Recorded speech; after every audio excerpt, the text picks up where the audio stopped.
Good morning. This is Mark Boney with Supercharger Wellness.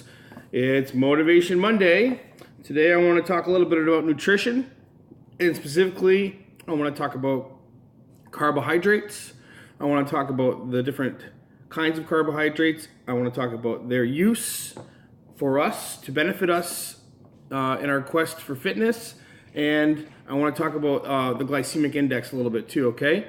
So first of all, we'll talk about different kinds of carbohydrates, and it basically has to do with the length of molecular chain of sugars, okay? So we have what are called monosaccharides, which are one sugar molecule, and there are three of them. There's glucose, fructose, and galactose. And all it is the simplest form of sugar.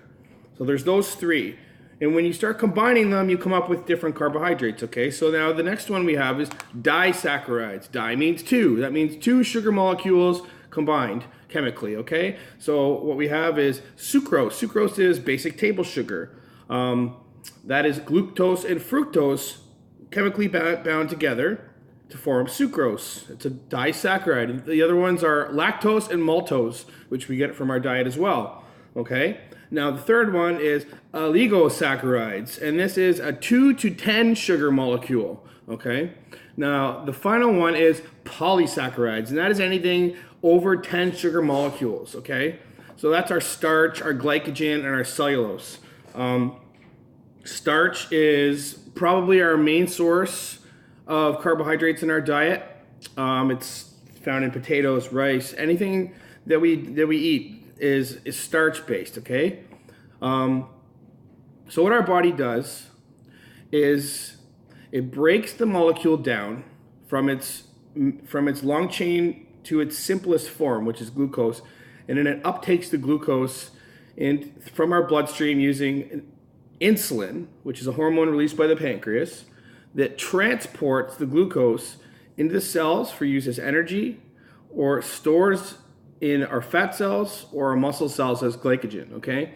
So depending on how many carbohydrates we eat and the glycemic index of those carbohydrates determines how fast our blood sugar and how high our blood sugar gets spiked and how our body utilizes that blood sugar, okay? So high glycemic carbohydrates are the simple forms of carbohydrates, like the sugars, okay? Very simple sugars.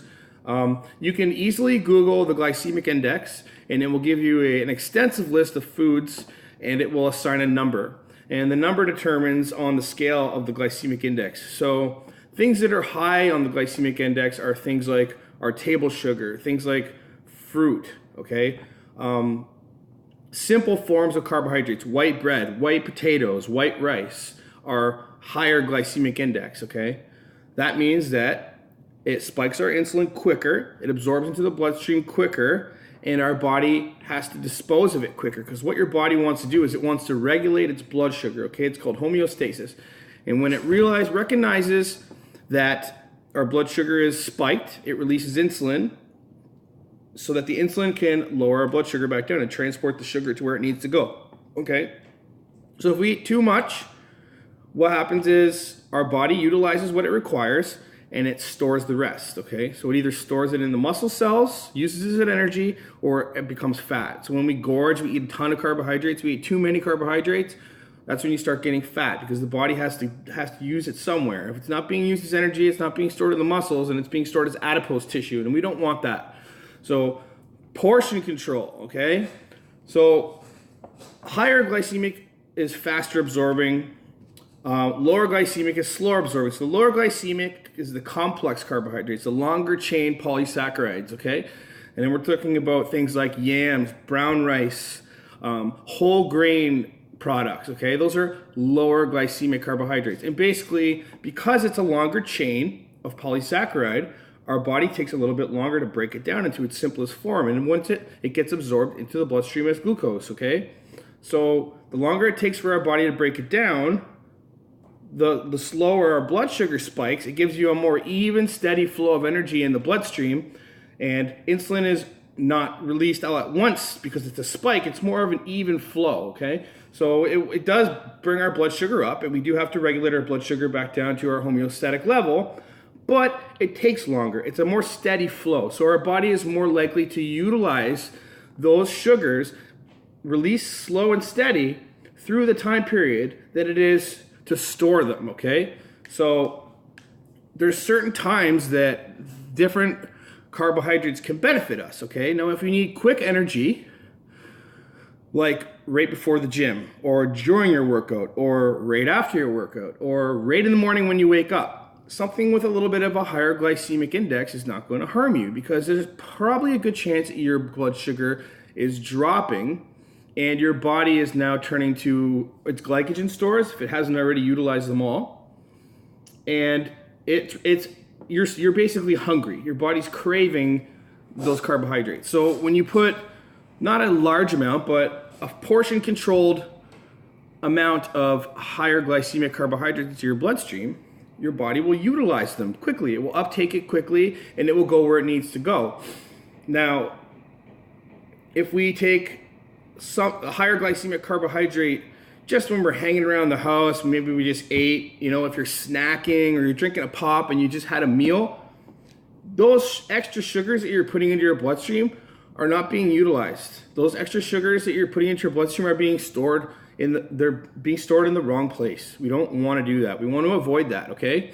So utilizing the right type of carbohydrate at the right time is very beneficial for what we're trying to do, okay? So it's timing and portion control, 100%. So basically what I try to do is I try to get some simple or higher glycemic carbohydrates combined with a lower glycemic carbohydrate in the morning, where it's like a oatmeal, but it's also sweetened. Like it has some apple in it, it has some sweetener in it, or some sugar in it, or some honey in it, or something like that that's a little bit lower. So I get, kind of a mixture where I'm getting immediate energy and then I'm getting energy over a period of time as well. Okay, and I try to eat,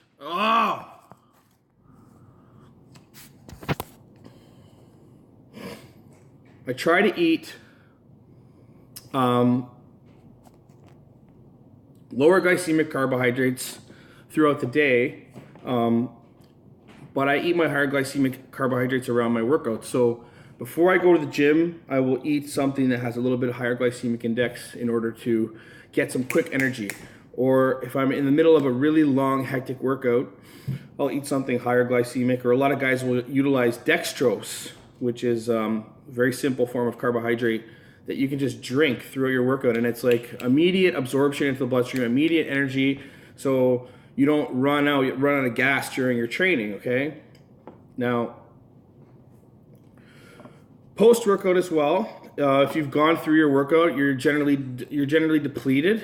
That's probably a good time to do your cardio as well. If you're depleted of carbohydrates, your blood sugar is low, to do your cardio at that point, because your body, when it runs out of glycogen or it gets low on glycogen and your blood sugar is low, it starts to crave sugars. So what will happen is it'll start breaking down your body fat. Now, the body takes longer to break body fat down into those constituents.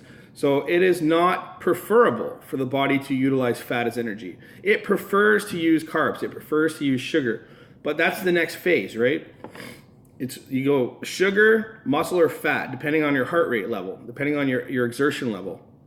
So what we try to do is we try to limit muscle wasting and increase fat burning, and then utilize carbohydrates as energy throughout the day and for our workouts. But it's all timing, right? So it's learning those sweet spots for yourself and how things work for you. Now, I can say what works for me, but everyone's a little bit different too. Some people are more sensitive to carbohydrates. You really have to learn your body. That being said, some people will react from a lower amount. I'm pretty carb sensitive myself. I notice that as soon as I eat them, if I'm flat, I puff right up, and I can notice it now that I've gotten more muscle mass on my body. When I wake up in the morning, I'm flatter and I'm drier, and as soon as I eat my breakfast, I tend to just expand in front of the mirror. It's my muscles filling up with glycogen and the insulin pump reaction from the insulin being released, because insulin is an anabolic hormone as well. So it can be utilized for muscle growth as well when we time things properly. Generally, you want to get an insulin spike directly after a workout, or it helps with pumps during a workout too. There's a lot of theory around it, okay? But insulin serves as a hormone to store carbohydrates, to store sugars. And what happens over a period of time if we utilize too many high glycemic carbohydrates in our diet consistently for, depending on your genetics, you can run into all sorts of problems like diabetes, insulin resistance. A lot of issues can arise, and those are things we want to avoid. So we want to try to feed our bodies what it needs and be as healthy as possible in the process, utilizing both high glycemic and low glycemic carbohydrates at the right times, okay? So I do not eat candy. I stay away from simple sugar as much as humanly possible. I might have a little bit of sucrose in my coffee once in a while, but I generally try to utilize sweeteners, which aren't good for you either, but what can you do? That being said, carbohydrates are necessary for stable energy. The body does not need carbohydrates though. You can function without them. What will happen is your body will go into ketosis, and it will start utilizing the ketones from the breakdown of fat, dietary fat or adipose tissue, and use ketones as energy. It takes a little while for the body to get depleted to the point where you actually start going into ketosis. But once you do, generally there's some fatigue, mental impairment or lack of cognition. And then after a few days of this, you start to level out and you start to feel normal again. I don't like ketosis. I get way too moody. If you're prone to that, try to stay away from it. I know some people who have tried it with good intention. There's a lot to know if you do choose to use a ketosis or go on a keto diet. And you should understand the way these things work, the way that low glycemic, high glycemic carbohydrates work, the way that insulin works. Know what a ketone is. Know what will knock you out of ketosis. There's a lot of science behind it. There's a lot of information to know and a lot of things to consider, whether or not it's good for your particular body. If you suffer from anything like hypoglycemia or anything of that nature, or you do not want to use ketosis. If you have hypoglycemia, keto is bad for you. So let's be smart. Let's not just go with these fad things that we hear on the internet. Let's use our brains. Let's make the decisions based on how we feel and what's best for our bodies, okay? So that is my rant on carbohydrates. Carbohydrates are your friend. Carbohydrates are not the enemy. It's portion control and it's timing, okay? That being said, thanks for listening. I hope this was somewhat informative for people, and I want everybody to have a really great Monday. Let's get our week started. Subscribe to the channel for more content. Mark Boney on Facebook at Supercharger Wellness. I also have Mark Boney. My Instagram, is called Supercharger Wellness. And let's get supercharged.